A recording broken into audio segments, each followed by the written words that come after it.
예, 굳이 뭐 이것까지는 뭐. 자, 그다음 박스 압류의 경합. 압류의 경합은 히스토리를 한번 얘기해 드릴게. 한 4년 전인가 5년 전에 변시 기록형에 압류의 경합이 살짝 나왔어요. 살짝. 살짝 나왔는데 그게 왜 살짝 나왔다고 했냐면 그 쟁점이 뭐였냐면 압류의 경합으로 인해서 전부 명령이 무효화됐지만 압류의 효력이 남아서 소멸시효가 중단된다는 게 나왔는데 압류의 경합 그러니까 압류로 소멸시효 중단되는 것뿐만 아니라 그때 교수가 정말 관대한 사람이었어. 시효 중단 효과로 승인도 하나 더 해놓은 거야. 그래 놓으니까 압류의 경합을 몰라도 어때? 채무 승인 그러니까 시효이익 폭인가로 해가지고 문제는 맞출 수 있게 출제를 해놨어요. 변시에. 그리고는 그 다음에부터는 막 사례에서 야 압류의 경합을 내내 출제해 이래가지고는 미친 듯이 나오기 시작한 거야. 압류의 경합이. 그래서 변시 사례 법전협은 뭐 그냥 휩쓸고 갔습니다. 예, 압류의 경합, 예, 압류의 경합은. 특히 작년 재작년에는 법전협 문제에 그냥 교수들이 출제할 거 없으면 이걸 냈어요. 압류의 경합을 계속. 예. 압류의 경합을 계속해서 내고 있다. 그리고 이 압류의 경합과 관련해 가지고 최신 중요한 판례들이 자꾸 출제가 되고 있습니다. 자, 압류의 경합 한번 보겠습니다. 개념. 채권의 일부가 압류된 뒤에 그 나머지 부분을 초과하여 다시 압류 명령이 내려진 경우를 의미한다. 판단 시점은 전부 명령이 제3채무자에게 송달된 시점이 기준이 된다. 예컨대 피압류 채권이 1억이에요.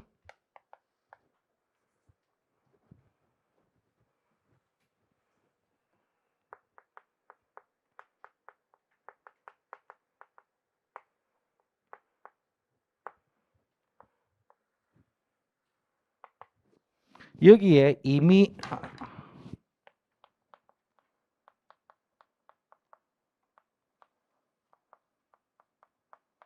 4천만 원 가압류가 있습니다. 4천만 원 가압류가 있으니까 잔존 금액 얼마죠? 6천만 원 남아 있죠. 그렇죠? 예, 6천만 원 잔존.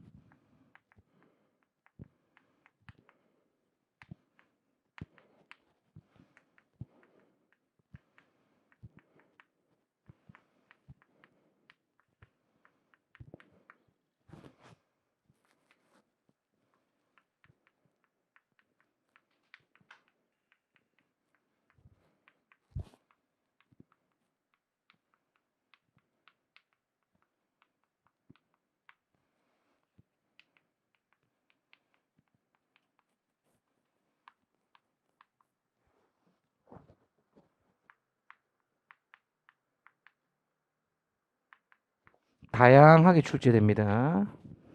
7천만 원이 가압류된 거, 압류 7천만 원이 압류 전부된 거, 7천만 원이 압류 추심된 거, 7천만 원이 아니라 6천만 원이 압류 전부된 거. 예, 이렇게 다양하게 출제가 되고 있습니다.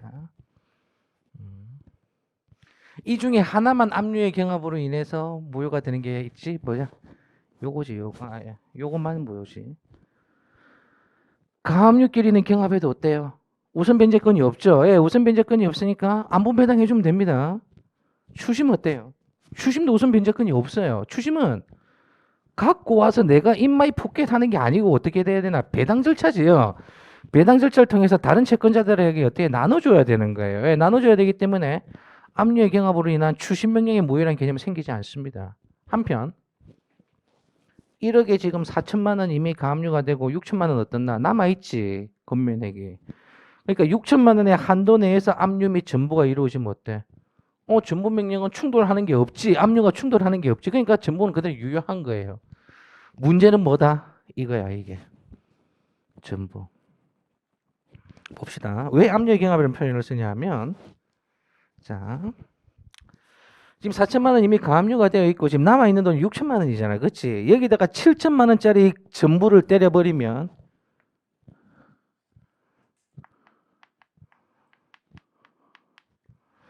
7천만 원짜리 가압류를 집행하면 얼마가 충돌되나? 지금 1천만 원 중복되지. 그치? 1천만 원 중복인 거야.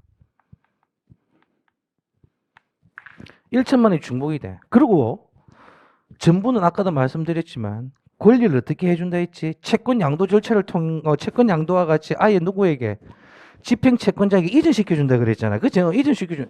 야, 6천만 원밖에 안 남았는데 어떻게 7천만 원을 이전해 주냐? 1,000만 원을 어디서 삥을 뜯었냐? 삥을 못 뜯잖아. 불가능한 거야. 그래서 이때는 전보 명령의 효력을 가질 수가 없게 됩니다. 자, 여기서 이제 여러 가지 문제예요. 이런 생각할 수 있겠지. 7천만 원은 안 되는데 그럼 6천만 원 받아가는 건 될까요? 6천만 원 받아가는 건 될까? 그러니까 경합된 부분 빼고 나머지 부분, 잔존한 부분은 일부는 가능한가요? 안 됨. 안 돼. 한번 압류 경합이 있으면 전부 명령은 어때? 일부 무효가 아니라 전부 무효. 에. 그러면 전부 명령은 무효인데 그러면 압류 명령은 어떻게 되나요? 전부하고 압류하고 같이 들어갔는데 어때? 압류는 어떻나?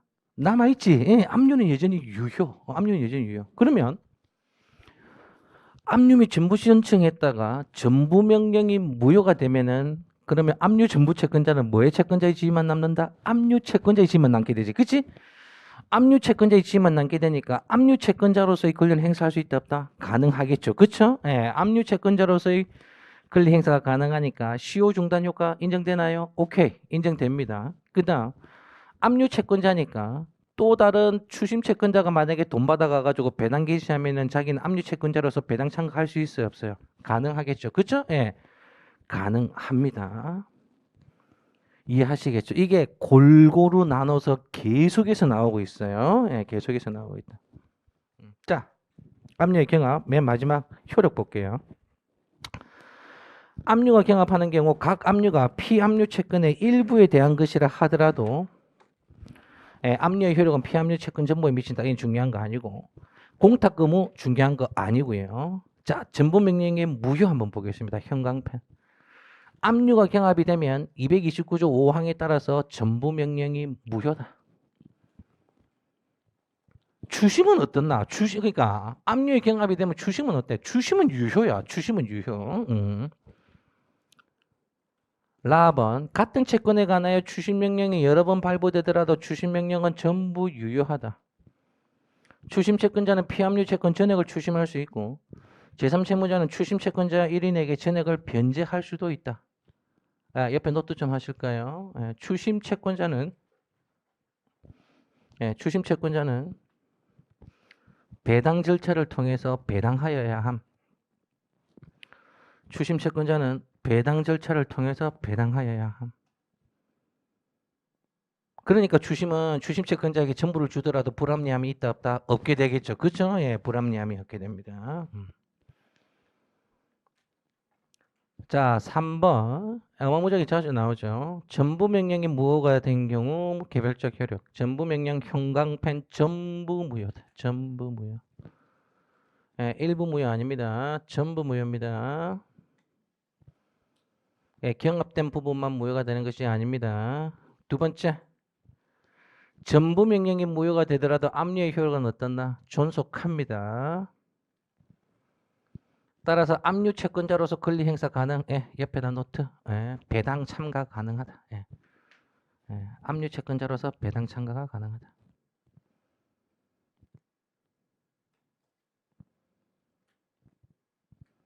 다음은 압류는 유효이므로 압류의 시효 중단 효과도 어때요? 인정이 되죠, 그렇죠? 압류의 시효 중단 효과도.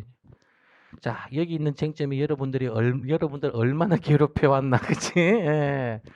우리 사례 강의 때 이 쟁점이 법전이 그냥 한 20, 30점씩 계속 나왔어요. 계속 나오고.